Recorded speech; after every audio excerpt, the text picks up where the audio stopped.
Hello guys, SuperNovaDragon here presenting another video. Of course, this is part 2 to the series that I call It's Time to Get Serious because, well, why not? Because we do talk about serious matters, and as I'm going to start calling it. Now, this is a part 2 continuation of course, the first video, which I will link down in the description below.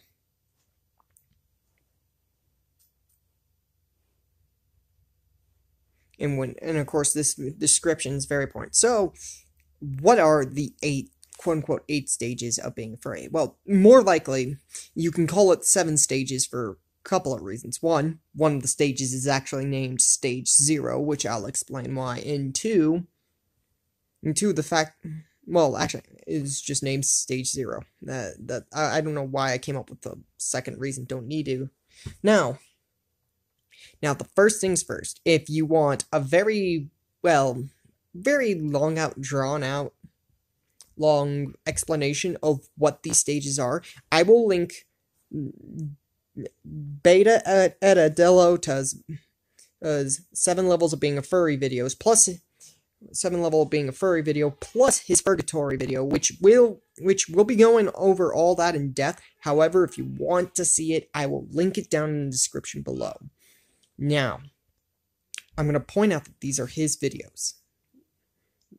That those 2 videos are his videos. And I will be referencing him a lot. I do mean a lot throughout these entire videos. Entire huge amount. Because it took me a while just to compile this all together. So, what is the 7... So, the video done by, of course, Beta Eta Delota's, aka the 7 stages of being a furry, are based off of Dante's Inferno, aka the Divine Comedy. If you don't know what that is, Dante is trying to, pretty much visits hell in order to get through his personal love life, which is kind of weird. Don't know how that happens, but anyway, every level of hell gets progressively worse and worse and worse. And so, of course, that's how he built it. Of course, this hell gets progressively worse and worse, where you have the non-believers up top, of course, where it's like, oh, yay. Yeah, it's where you have, like, down at bottom, like mass murderers, masochists, and everything. Now, there are a few differences I must mention, and that has also been mentioned by Beta, with one of them being mentioned by Beta Eta Delota himself. There's 9 levels, actually. So keep that in 9 levels of hell. Though we reduced it, though for his purposes, he reduced it to 7, without including the use of purgatory at the time in his first video. Whereas, of course, I'm using both the purgatory video as a part of this video as well. Now, the other thing is the fact that being a furry doesn't have to be an unholy life or a kind of hell. It literally does not have to be. And that's a really big difference. A really big difference compared to what Beta Eta Delota has said. Because it depends all on your point of view. If you believe that if you're a normal person, obviously you're going to assume that the furry fandom is hell. So, pretty simple enough as is. But here's the thing, as a furry, you're probably thinking, hey, it's the best thing I can get. Well, hey, you're probably right. And of course, if you're a Christian, if you're a Christian furry, well, hey, that depends on you. It might not be the best. That depends upon you. You, really. Now, however, I will mention this. It also gets progressively harder to climb out of the deeper you go. Especially once you hit, I think, Stage 5. At that point, you probably don't want to climb yourself out. However, I will warn you, the final 2 stages are very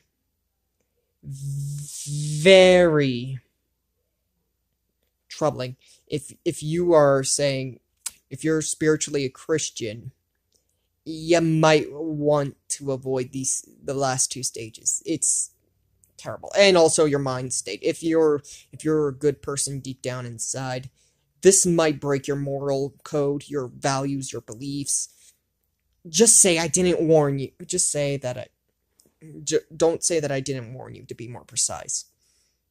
So, let's start off with the stages. Starting off with stage 0, Purgatory. Very simple enough. So, Purgatory, as called by Beta Editaloda in his Purgatory video, is where people who draw anthropomorphic animals, or even have a persona, but are not related to the fandom, and either don't like or have no opinion of anthropomorphic animals or the fandom itself, might I add.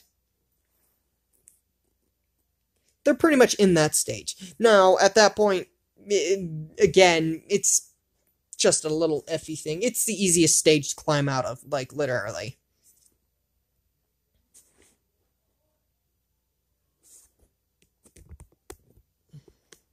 Again, the misconceptions are very common, of course, so that's why pretty much... Yes, I'm looking back and forth at my notes, because I decided to email myself the notes that I took on the phone I'm recording with, sadly. So that way I'm going back and forth, double checking it.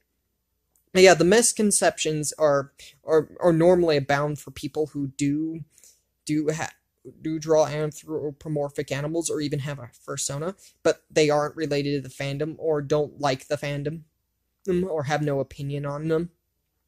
But then again, if you want to find out more about those misconceptions, you're gonna want to check out the link in the description for part 1, of course. Anyway, but also, they can also play and watch the very same stuff that a furry can without any special feelings at all. Without being... well, like they can, but if you do enjoy it, in a cartoony way, mainly, though wouldn't be surprised if it wasn't in a non-cartoony way, or them or imagining them in clothing or something like that, just anything that makes sense for anthropomorphic animals. And you're starting to think of a persona. Consider yourself in the affinity stage or stage 1 as the affinity stage, which is pretty true. I completely agree with him on that. This stage mainly contains children, but not limited to adults who like Disney movies. Again, that's why I have to mention a lot of Disney movies. Though, again, that's also a stereotype once more. However, most kids don't think about making a persona, so the kid side's actually kind of very rare. And of course, if you're still looking to get out at that stage, you can still get out. It's not a big deal. Now we hit stage 2, or the plushie stage, as referred to by Beta Editaloda. Now, of course, I'm going to be saying his name a lot. Let's just keep it that simple. Now, things escalate very, very quickly. In his opinion, it goes from a 1 to a 25 out of 10. Yeah. Think about that. It just escalates very quickly. So first off, you start to grow your affinity for the furry fandom itself, and, well, I don't think this is really a requirement. I mean, yeah, I really don't. And you start buying plushies, though. That kind of seems weird, doesn't it? I mean, no, especially if you're living with your parents, I'm guessing you're trying to avoid, especially if you want to hide the fact that you're a furry, you're obviously not going to want to buy a plushie. Well, getting kinks, and now, of course, here's the kinks involved in your favorite fandoms. Now, these kinks could vary. I don't know what kind of kinks that you would talk about, which is kind of weird. I don't know what kind of kinks to look out for, so in that case, you might want to ask a more experienced furry to help you out on that one. Now, they also, on top of that, start talking like a furry, and, well, but not physically, since many would assume we would have Down syndrome. And another freaking misconception. I hate those at this point. But mainly, you'd be saying things like, ooh, oh, something that even both me and Deta and Beta Eta Delota would were questioning, because we have no, and I don't even know if I even got it right in my notes. And of course, occasion according to him again, Pet and Hug. Pretty much, if any of these are said to any normie friend of yours, most likely they will be instantly creeped out, or they will go for an instant block. However, if you do have a furry on the same stage or higher, most likely run into somebody on the same stage, you will most likely move up to the next stage. At this point, welcome to stage 3, also known as the planning phase. At this point, you might not want to actually leave the fandom, which is okay. You're not in a proper... Since, as I will point out, you're not at a point of no return. Like, there's rare few points of no return with certain fandoms, when you know when it goes a little bit too far. You're not at a point of no return, as a heads up. It's up for your moral beliefs and everything, so you're fine. So, at this point, you have a literal, full-blown, original persona. I mean, original. I have to stress that out so bad. This could be literally any animal, or even combination of animals, including mythical and realistic, which is another thing I have to point out. Any animals affected by this. That's why, when it came down to it, a lot of people are that. And look at that, already got... See, even people... I'm already getting comments on the first video while recording the second video. Not a surprise. Not a surprise at all. Now... And of course, you're probably going to spend a lot of money if you can't draw for shit like I can't. I can't draw either. So, welcome my world. My world on that. You're probably going to spend lots of money on commissions for your persona, just so you can get it right. And yes, and at this point, if you really do want to get involved with the rest of the fandom, once you do have that persona commission done properly the way you want it, and you still want to be involved with the rest of the furry fandom's activities, you will start saving money for any kind of fursuit. Now, there are, of course, 3 different variations. There's the full suit itself, the 3/4 suit, and of course a partial suit, which I think the partial suit would probably be what most people would go for, depending on how they would style it. Now, that's not to mention that those kinks that I mentioned in stage 2 are actually full-blown, though I don't know again what those kinks are, so if you're a furry, please tell me what those are, because again, I am not like an experienced furry or anything like that. Now, stage 4. Or the fursuiter stage, as I will definitely call it. It's where you've officially dumped or spent enough money, depending on your point of view, of course, on your very first fursuit. You're always going to be self-conscious, which is a good thing about fursuiting. If you're living with your parents and somehow manage to keep the fursuit, and somehow your identity is a furry in the entire process of this, with some mystery at this point. I mean, literally, especially if you're buying a full suit, that's gotta be literally, they have to know at that point. Secret. This is where you're gonna actually start to feel paranoid because, well, they still don't know. Literally. You don't really want them finding out sometimes, depending on your parents.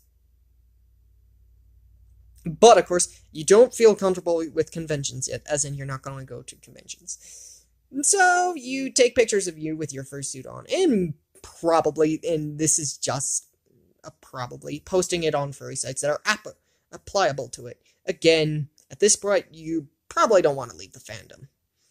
Now, stage 5, or the full power furry, as I like to call it, or as Beta calls it, the confidence stance, is very self-explanatory. You go to a convention in your fursuit. I'm not actually going to say what I actually typed down, but you guys have a get-together, and you make friends during said convention. At this point, you definitely don't want to leave the fandom, which is perfectly fine. You're not at a point where being a furry actually endangers your morals or anything. However, if you are really going to go down the last 2 stages, just be prepared to absolutely probably lose your mental state, and if you do move down to the final stage, just be ready to lose your morals and beliefs. Well, your formal morals and beliefs, and maybe even your former conscience. If you don't want to go down this road, or are still like I mentioned, if you're that rare few people that are Christians that are furries, and you still, of course, want to be a furry, well, you want to stop here. It's just guaranteed. Stage 5 is where you want to stop. That's why I called it full power furry. Now, stage 6. The final chance stage, as I call it. This stage will start questioning your morals and values. You start to question who you really are and think about things that are really weird. Like, for instance, who am I supposed to be? Like, no, I'm going to use me as a good example. I'm supposed to be a dragon. Like, literally. No, I'm supposed to be a dragon. That sort of thing. And you'll also maybe question mark, well, fursuit sex, question mark, maybe. I'm just going to point that as a question mark. And at this point, you're putting your body, your small part of your body, into hell, as a heads up. At that point. If you somehow reject stage 6, like if you reject becoming something different, something that you don't want to be during stage 6, guess what? You're back at stage 5, so you're fine. Though you could put yourself through stage 6 again, though I don't know why you would want to. But if you're the kind of person who's like, oh, if I'm already in the fire, if I already have a small part of my body in the fire, why don't I throw my whole body out of the frying pan into the fire? Well then, welcome to stage 7, the degenerate stage. At this point, you probably are having fursuit sex, sadly. Don't want to admit it. A lot of things that are weird on top of that as well. Stuff I don't even want to mention. Actually, it would make me want to puke. Not to mention that you pretty much live in your fursuit, most likely. And, of course, the fact that you're probably becoming toxic on top of that. Now, the toxic part depends on who you really are. And how you act. Now, sometimes, of course, you want to keep people... You want to avoid stage 7 in general if you're a furry. I mean, it's probably one of the worst stages. But anyway, so those are pretty much the the stages of a furry. And yes, they do include better signs than what I gave in my first video about being about what a furry is. Well, of signs of being a furry, technically. It's a lot more apparent. It's a lot more obvious. And of course, I really, tell you the truth, when I first watched Beta at a Delota's, the 7 levels of being a furry, I was really grossed out once he reached the last 2, because I understood what he felt, sadly. I understood what he felt when that happened. And it's not a pretty stage, I guarantee you. Those 2 stages are probably the worst 2 stages of the furry fandom. And technically, if you want to call hell, if you want to know what is truly hell, those 2 stages are probably the closest to hell you can get, without literally being in hell. And thank God that's that. I've got one more video, and it's the rant video, my final video dealing with the subject. So guys, if you liked what you saw, please like and subscribe to the channel. Don't forget to turn on the notification button, though I don't think you really would need it. But, get ready. But either way, pay close attention, because my part 3 and my final part to this part of the furry series, is furry arc, as I'm gonna call it, is at its end. Thank you guys. SuperNovaDragon signing off.